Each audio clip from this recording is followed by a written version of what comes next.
Hi, Mr. Norman. This is David here. Sorry. Okay.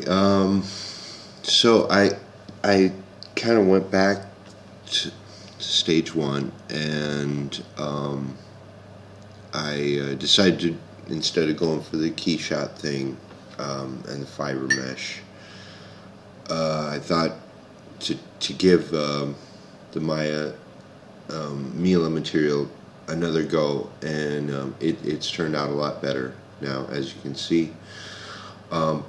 Few things that I did was I noticed, that some of my lower subdivision levels in ZBrush were not coming out.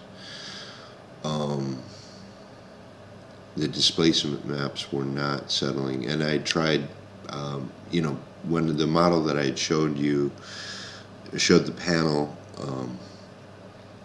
I had, opened the approximation editor, created a profile for the subdivision tessellation, and softened the normals, unlocked them and softened them. So it wasn't showing, the detail wasn't showing up, even when I plug in the materials. I could see it was there, but it wasn't showing up across the entire mesh.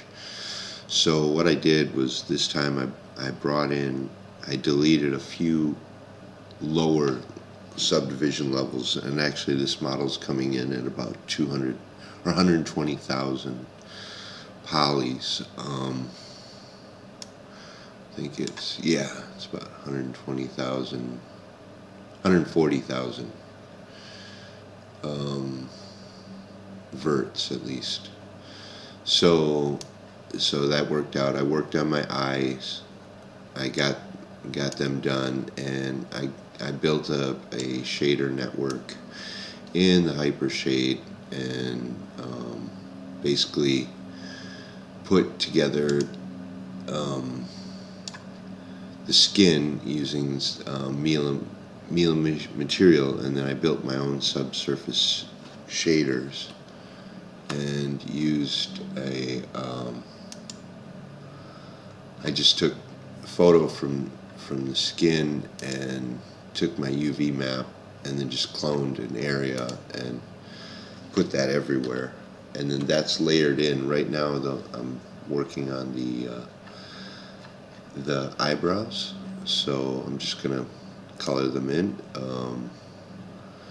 And I had open, I think this is surface, but then I have a lighter version, a lighter layer on the surface, so that's where that, I basically used one as a subdermal layer after watching a tutorial about subsurface scattering, and then I used this as the over layer. So basically I just went in and redid, or brought in a higher res mesh, and then I applied my bump maps to the various levels of various layers of the Mila material. So I just built it from basic. I didn't use the fast skin preset.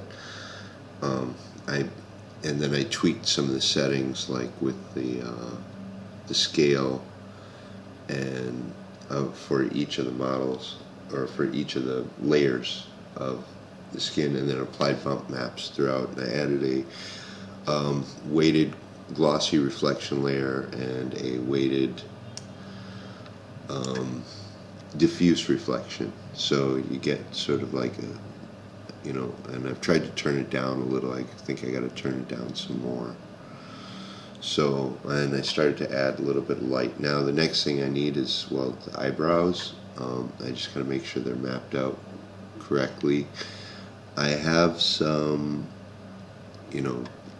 coloration in the lips, but I have to do a bit more. And there is some in the nose, but again, you can't see it because there's so many layers here that actually my diffuse is playing like really a small part in this, my diffuse part color. It's just sort of adding it to it. So I have to go back and make sure that's a bit darker in Photoshop.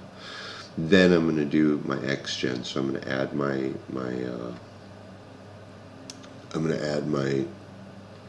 my stubble here, 5 o'clock shadow, and the hair here. I didn't hear back, so I wasn't sure what to do. I know I was turning in late on stuff, but and again, to this week, right now I'm recording. It's about 2 hours behind, but I just carried on with that, and yeah. So that's that. I'm gonna try the hair out in X-Gen as opposed to what I was doing with fiber mesh last week, and hopefully this week I can have something that I think will look good for the portfolio. The other thing, when I submitted my piece for the portfolio, I was having some trouble with the rendering. It just rendered out black. I checked all my settings. I wasn't sure why. So that's why in the end I had sent over, really, that was what you guys saw on the panel was a play blast, because I had rendered out like I think it was like 120 frame turnaround of this bust, and after rendering all those images, it didn't, nothing came out. It came out black. So I wasn't sure why, because I was getting, screens like this, so not as good as this, but anyway, so that's where I'm at. Let me know. I tried to give you a call on Wednesday. I'll try again this Wednesday and see what your thoughts are. All right. Thanks a lot.